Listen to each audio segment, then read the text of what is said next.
Hey family, it's Monday. It should be Monday evening by the time you guys are watching this, and we are going through Holy Week as a church family. And so Holy Week is there's a lot to it, but the Reader's Digest version is this.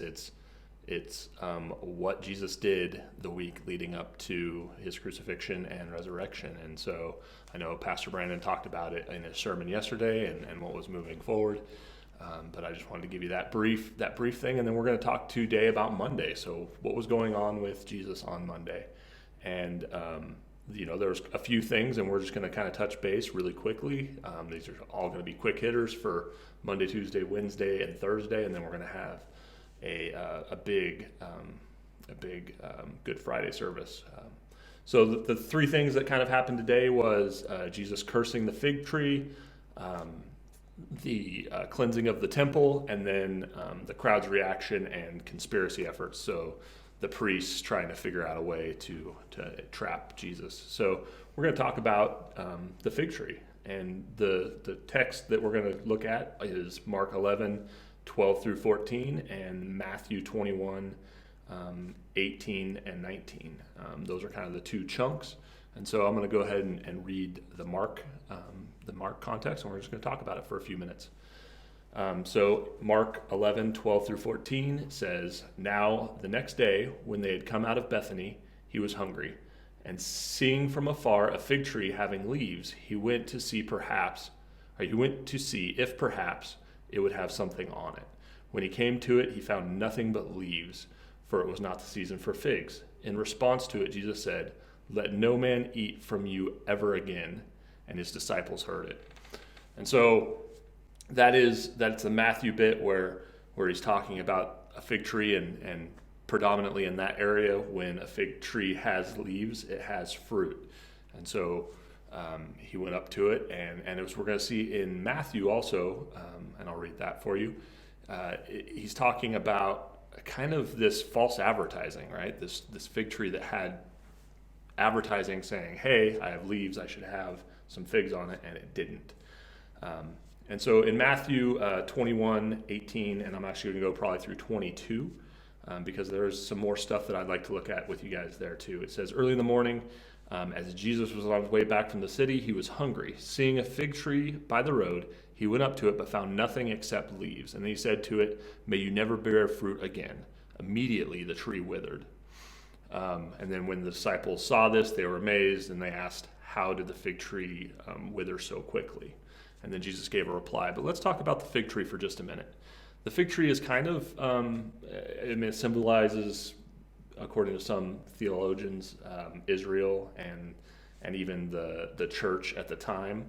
But it could also relate to us. It's that, like I said earlier, false advertising. It's that idea that we look like really good Christians, like we're really productive, but when it comes down to it, we don't have any figs on our branches. And I think what Jesus was looking for, and he was still teaching on his way to the cross, knowing what was coming up, but he was still trying to impart lessons to his disciples.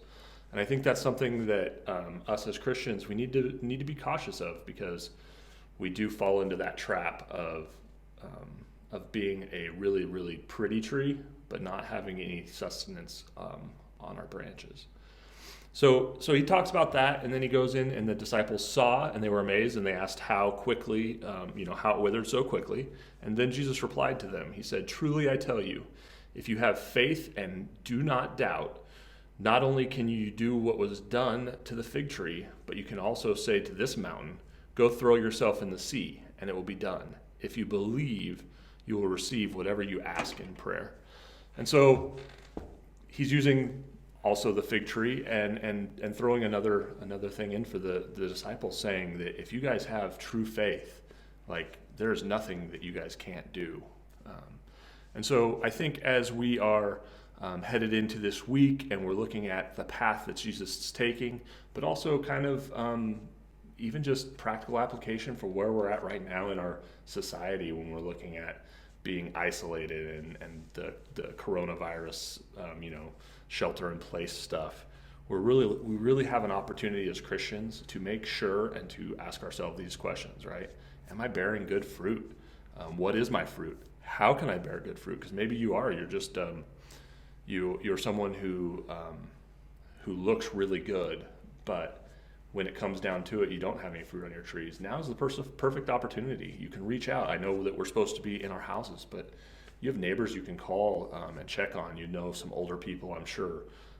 Or maybe you are an older person and you want to talk to your neighbor and just say, hey, how are you doing? Can I pray for you? What can we be doing, as a Christian body to really be promoting what we should be, which is bearing that fruit so that we don't get cursed, we don't get withered. And then when we're praying for these things and we're asking for these things, are we doing it with faith and no doubt, right? And that's the end part of Matthew. He really asks, can you do this with faith and without doubt? If you do it, we can move mountains. And so that's my challenge to you guys as we get ready, as we're moving through Holy Week. I would just ask you guys to read those couple of verses, look through what's going on in Jesus' life as he's walking up to the ultimate sacrifice for us, as he is, moving towards Easter where we celebrate his resurrection. But are we as disciples of Jesus, are we bearing good fruit, or are we potentially lining ourselves up to be cursed? So have a good evening, you guys. I pray that you will just talk about this with your family, kind of chew it over a little bit, and one of the other elders will see you tomorrow. So I guarantee you it's going to get better from here on out. Have a good day.